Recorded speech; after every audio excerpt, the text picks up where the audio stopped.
Bismillahirrahmanirrahim. Assalamualaikum warahmatullahi wabarakatuh. Bismillahirrahmanirrahim. Wassalatu wassalamu ala rasulillah wa ala alihi wa ashabihi wa mawala amma ba'du. Segala puji hanya milik Allah. Salawat dan salam semua tetap tercurah limpah kepada junjungan kita semua, sang revolusioner sejati kita, yakni baginda Nabi Muhammad Sallallahu Alaihi Wasallam, pada keluarganya, para sahabatnya, dan mudah-mudahan kepada kita yang hari ini mengklaim diri sebagai umatnya. Sebelumnya perkenalkan, nama saya M. Karnain. Saya mahasiswa semester 2 di Institut Miftahul Huda jurusan Hukum Keluarga Islam. Pada kesempatan ini saya akan menjawab soal UAS mata kuliah Ilmu Kalam dengan dosen pembimbing Bapak Dr. Adudin Alijaya. Sebelumnya, karena saya lahir di tanggal 29, maka pilihan soal yang akan saya jawab adalah persoalan yang pertama. Ada seorang mahasiswa yang beranggapan bahwa di zaman teknologi yang canggih dan sains yang modern seperti sekarang ini sudah tidak dibutuhkan lagi wahyu, karena sains dan teknologi sudah menjawab semua persoalan manusia. Kemudian yang kedua, sebaliknya, bahwa dalam memahami agama, akal itu sudah tidak diperlukan. Kenapa akal tidak lagi diperlukan? Karena sudah ada wahyu yang diturunkan dan kita hanya tinggal memahaminya saja secara tekstual. Nah, ini soal yang harus atau yang akan saya jawab melalui video yang singkat ini. Langsung saja, pertanyaan pertama adalah, apakah ketika zaman sudah maju dan teknologis secara sains sudah maju seperti sekarang, sudah tidak dibutuhkan lagi wahyu? Menurut saya pandangan seperti ini, argumentasi seperti ini adalah pandangan orang-orang yang berpandangan saintisme. Tidak, memang secara fisikal, kebutuhan secara fisik kita atau kebutuhan dasar kita sebagai manusia secara saya jawab di sini, manusia ini tidak hanya fisik ya, tapi ada ruhani lah, katakan. Ada fisik, ada ruhani atau jiwa. Dalam bab konteks kebutuhan fisik, sains dan teknologi ini bisa menjawab semua kebutuhan dasar manusia. Saya ambil contoh, misalkan terhadap fenomena alam. Dulu ada beberapa kejadian atau peristiwa yang dianggap tahayul atau mistis, dan kita bisa mengetahui itu hanya lewat misalkan berita-berita dari orang-orang terdahulu. Contoh, ada fenomena hujan, fenomena gerhana. Ini dulu tidak bisa dijawab secara ilmiah, tetapi dengan adanya kemajuan teknologi dan sains, ini ternyata fenomena gerhana dan hujan ini bisa dijawab secara ilmiah dan ada bukti penelitiannya.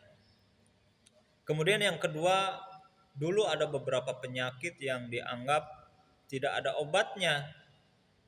Contoh, TBC yang pernah menyerang dan menjadi salah satu penyakit mematikan di kita, tetanus. Dan dengan adanya kemajuan sampai sekarang itu sudah ditemukan obat-obatan.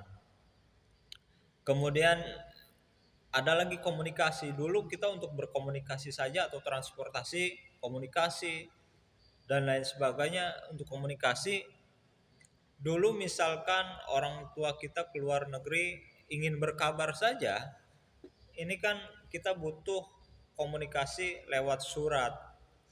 Bayangkan ketika kita mengirim, datangnya berapa hari dan balasannya juga berapa hari. Tapi seiring kemajuan zaman, ini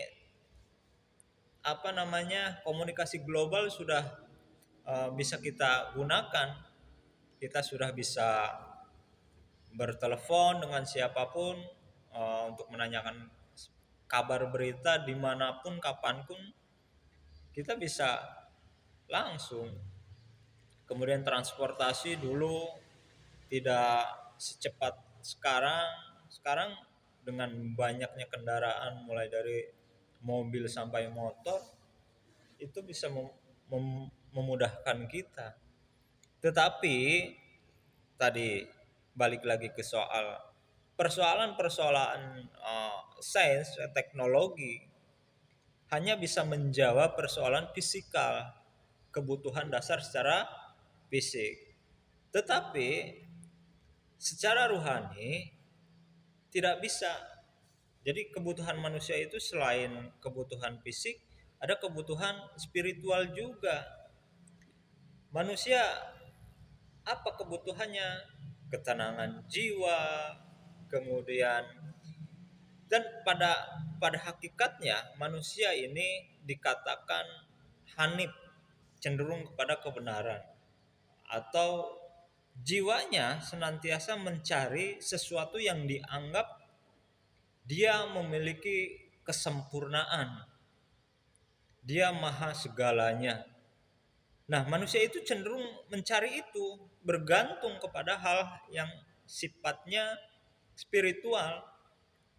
Bayangkan ketika ada persoalan yang dianggapnya berat, contohnya kehilangan keluarga, kehilangan harta, manusia akan jatuh kepada titik mental yang paling rendah. Dan di saat inilah manusia membutuhkan sesuatu yang dianggapnya dia maha sempurna, dia maha pelindung, dia akan mengurangi kesedihannya, dia akan memberikan reward atau pahala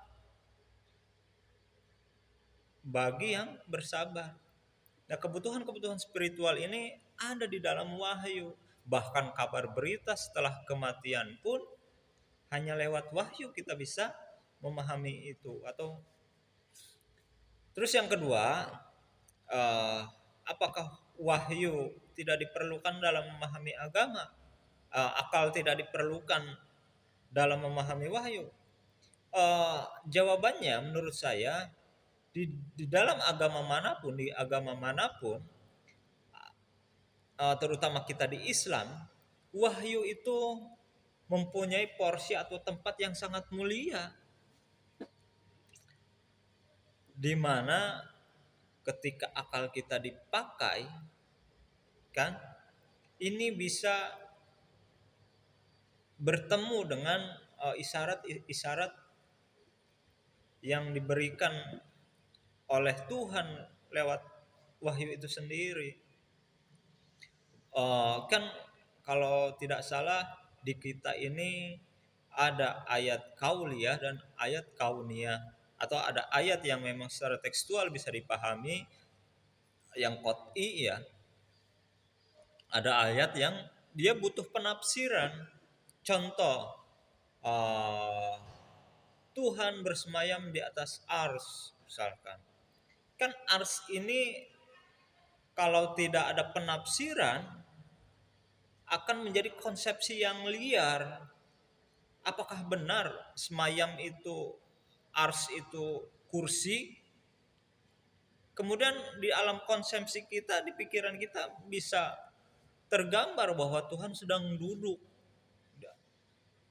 Nanti liar. Maka kemudian hal-hal yang sifatnya hukum ini juga perlu penafsiran akal.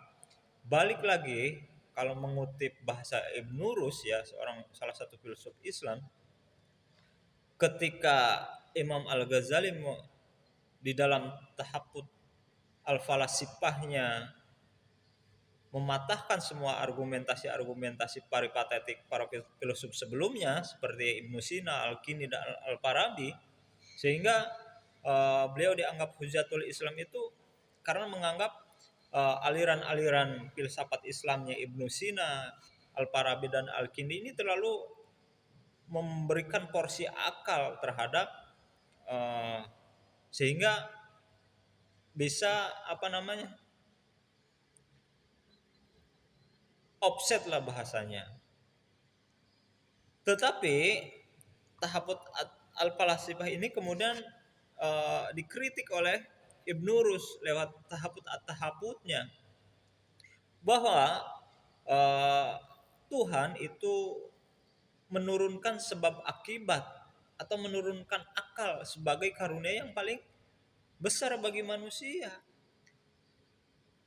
Dengan masing-masing argumen ini, saya mengambil kutipan Ibnu Rus ini bahwa benar bahwa Tuhan ini mengadakan sebab akibat sebagai sarana kerja akal kita.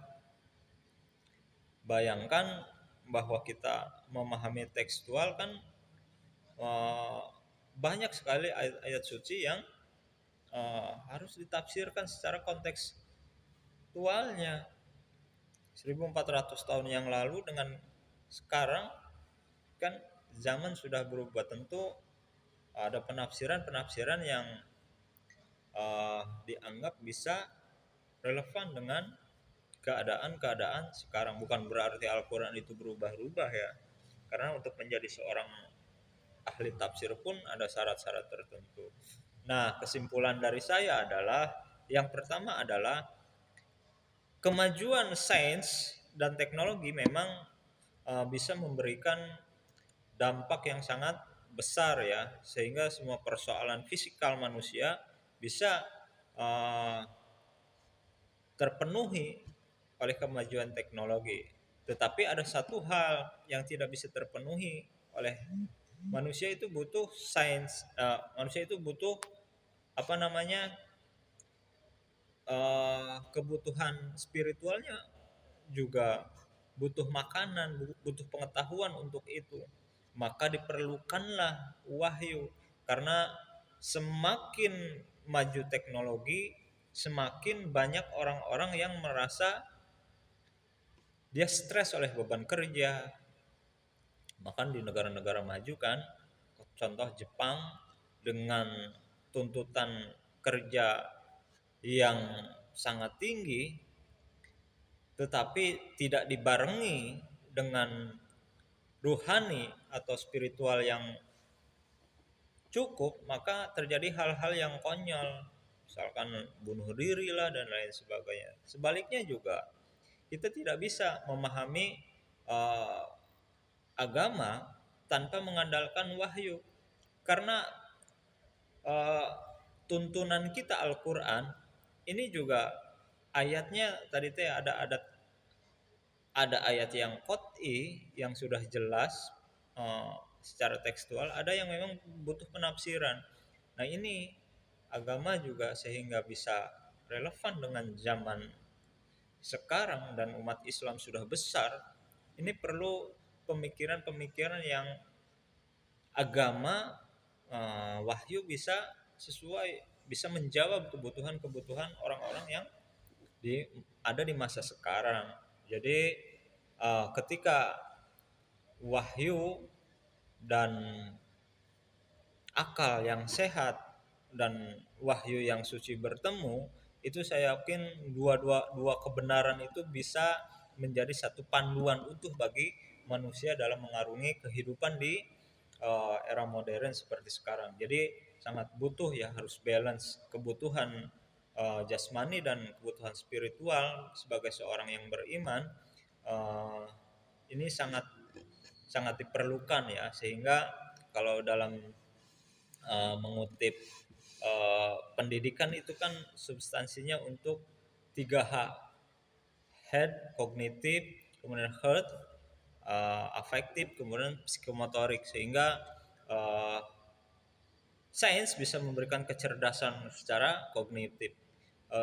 Wahyu ini adalah makanan untuk heart kita, untuk spiritual kita, sehingga kita menjadi seorang manusia yang kuat secara iman, kemudian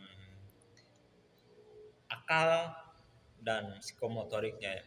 Itu barangkali jawaban dari saya, kurang lebihnya mohon dimaafkan. Wabillahi taufiq wal hidayah. Assalamualaikum warahmatullahi wabarakatuh.